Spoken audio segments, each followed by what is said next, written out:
بسم اللہ الرحمن الرحیم الصلاۃ والسلام علیک یا رسول اللہ وعلی آلک وصحابک یا حبیب اللہ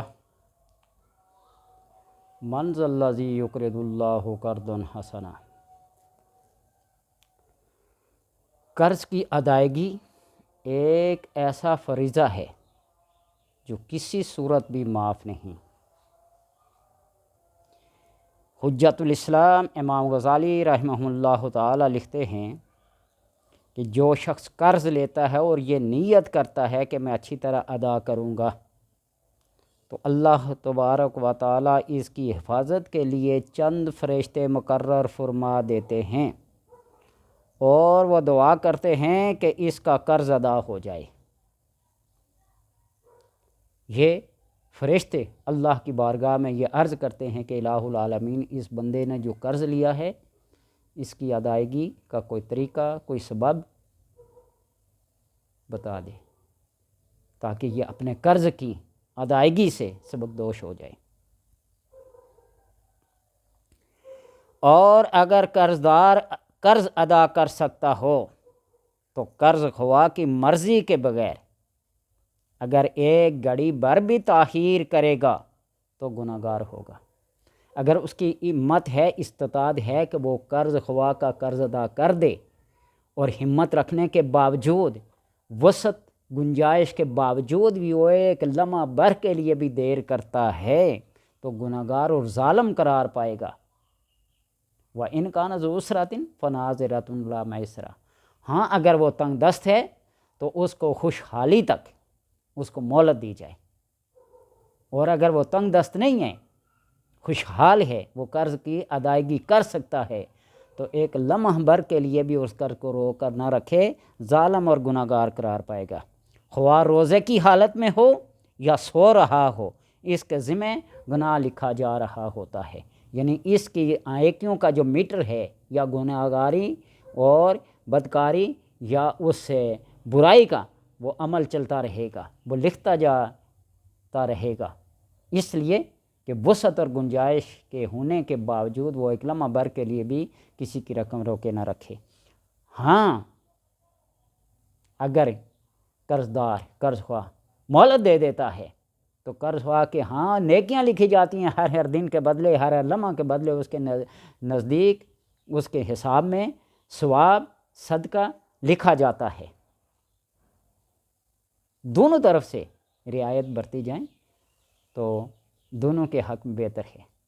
ادھر مطالبہ بڑھتا جائے، ادھر انکار بڑھتا جائے اور وسعت اور گنجائش کے باوجود وہ ادا نہ کرے تو پھر ظالم کہلائے گا، گناہ گار کرے گا۔ ہاں تنگ دست ہے، إِنْ كَانَ ذُو عُسْرَةٍ، تنگ دست ہے تو اس کو مہلت ملنے تک، اس کو گنجائش ملنے تک آسانی برتی جائے۔ اور ہر صورت میں اللہ تبارک و تعالیٰ کی لعنت اس پر پڑتی رہے گی۔ یہ گناہ تو ایسا ہے کہ نیند کی حالت میں بھی اس کے ساتھ رہتا ہے، ہر لمحہ اس کے ساتھ رہتا ہے۔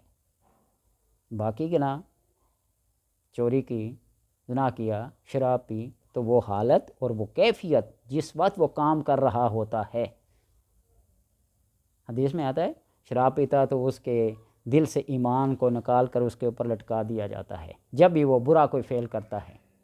اور یہ تو قرض ایسا ہے کہ دن رات اس کے ساتھ چمٹا رہتا ہے، یہ دن کا بھی اور رات کا بھی، چین، سکون، عزت سب کچھ برباد کر دیتا ہے۔ اور اگر اپنا سامان بیچ کر ادا کر سکتا ہے تب بھی کرنا پڑے گا، اگر ایسا نہیں کرے گا تو گناہ گار ہوگا۔ عزت نفس سے بڑھ کر کیا چیز ہے؟ اس لیے حتی الوسع یہ کوشش کرنی چاہیے کہ قرض لینے سے پرہیز کیا جائے۔ ہاں کوئی ایسا نیک سعادت مند بندہ ہو جو اس کو قرض حسانہ کے طور پر دے اور اس کو مہلت دیتا رہے، لیکن مہلت بھی اس کی گنجائش اور اس کی وسعت تک۔ اگر قرض کے بدلے ایسی کوئی چیز دے جو قرض خواہ کو ناپسند ہو تب بھی دینے والا گناہ گار ہوگا، اور جب تک اسے راضی نہ کرے گا اس کے ظلم کے جرم سے نجات نہیں پائے گا، کیونکہ اس کا یہ فعل کبیرہ گناہوں میں ہے۔ مگر لوگ اسے معمولی خیال کرتے ہیں۔ تو آج جو لوگوں کے لاکھوں اربوں ہڑپ کر کے بیٹھے ہیں، لوگوں کے زمینوں پر قبضہ کر بیٹھے ہیں، آپ صلی اللہ نے فرمایا کہ جو ظلم کے طور پر، جبر کے طور پر کسی کی زمین کا ایک بالشت قبضے میں لیتا ہے، اللہ قیامت 7 زمینوں کا توق اس کے گلے میں ڈال دے گا۔ اس لیے معاملے کو اللہ کی بارگاہ میں چھوڑ دو، چاہے کوئی قبضہ گروپ ہو یا کوئی رشتہ دار ہو، اپنا ہو یا پرایا ہو، معاملات جب اللہ کی بارگاہ میں چلے جاتے ہیں تو بہترین فیصلہ کرنے والا ہے، وہی انصاف دینے والا ہے۔ اللہ تبارک و تعالیٰ سے دعا ہے کہ ایسے افعال سے، ایسے کاموں سے اللہ باز رکھے جن کی وسعت، جن کی گنجائش ہونے کے باوجود بھی وہ گناہ گاروں میں شامل ہو، ایسے کاموں سے اللہ دور رکھے۔ اللہ سے دعا ہے کہ اللہ ہر ایک کو اپنے خزانہ غیب سے ایسی دولت عطا کرے وہ کسی دوسرے کا محتاج نہ ہو، اپنا محتاج رکھے۔ محتاجی اسی کے سامنے اچھی بھی ہے، جچتی بھی ہے اور بہترین بھی ہے۔